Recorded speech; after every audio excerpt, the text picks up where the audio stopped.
apeli im sot është që politikanët shqiptarë, kudo që janë, pavarësisht pikpamjeve të ndryshme që kanë, pavarësisht mospëlqyeshmërisë individuale që kanë, duhet të kuptojnë që ka një detyrë dhe ka një mandat popullor për të vepruar në emër të interesave të shqiptarëve.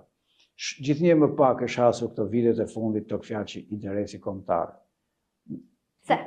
Sepse është kompleksi i inferioritetit përballë të tjerëve dhe kompleksi i të qenurit komfort me atë çfarë duhet të dëgjojnë veshët e burokratëve në Bruksel apo diku tjetër.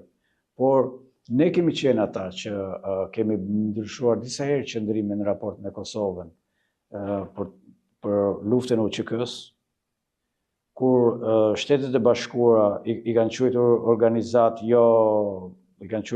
organizatë terroriste në terroriste. Edhe luftëtar të po të hapësh median e kohës në Tiranë kudo pak a shumë ky lloj refreni, ky lloj ka qenë. Të paktën kanë qenë ata që kanë mbajtur qëndrime të ndryshme dhe duhen përshëndetur. Pastaj kemi ardhur tek liria e Kosovës ku me gjysmë zëri disa artikulonin pavarësinë e Kosovës si opsionin final. Jo status, jo kushtet para statusit të qishin ato pallavrat. Ne duhet të kemi politikan kurajos, që disa gjëra duhet i themi edhe para miqve tanë. Okej, ata mund na kundërshtojnë, mund na refuzojnë për një periudhë caktuar, por nëse ne këmbgulim në argumentat tona, në mbrojtjen e interesave tona, në mbrojtjen e shqiptarëve të Luginës Preshevës, për shembull, apo kudo tjetër, ne nuk bëjmë asgjë tjetër, thjesht tregojmë vetveten. Sepse edhe në qoftë se nuk jemi vetvete në raport me të tjerët, me miq, me fëmijët, edhe me kundërshtarët tanë, do jemi të paqartë edhe në kërkesa, edhe do jemi të vonuar. Për shembull, ne kemi kritikuar qasjen për botën serbe. Dhe dakord që do ta kritikojmë si qasje sepse në një farë mënyrë kërcënon interesat shqiptare, por nga ana tjetër ne nuk është që thënë të bëjmë të njëjtën paralele, por që të kemi një angazhim më të mirë për të përkujtuar lidhjen shqiptare të Prizrenit, apo për të përkujtuar historinë tonë të përbashkët për shtetësi, kontributin tonë në luftrat ballkanike për shkëputje nga Perandoria Otomane, bashkëveprimin e organizatave të ndryshme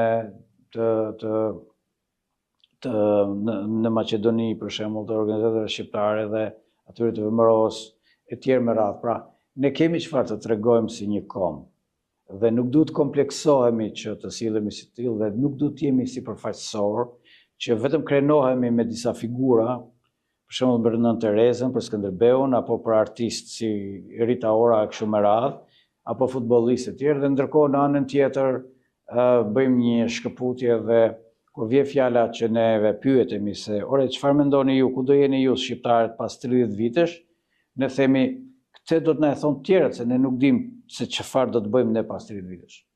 Pyetja jote është shumë e drejtë dhe shumë e bukur. Ndoshta kjo është një pyetje që duhet bërë gjithandej. Ore, ku i shikoni ju shqiptarët pas 30 vitesh? Kjo është ajo që duhet na shqetësojë ne sot. Jo ku do i shohim ne për shembull Kosovën pas 30 seancave për të dështuara të tjera për zgjedhjen e një kryetari kuvendi, apo ku do ta shohim Shqipërinë pas 30 vjetësh zgjedhje të diskutuara dhe të asnjëherë të pranuara, apo luftën e egër politike mes themi politikanëve shqiptarë në Maqedoninë e Veriut, të cilët duhet të unifikohen më tepër dhe jo të përqahen.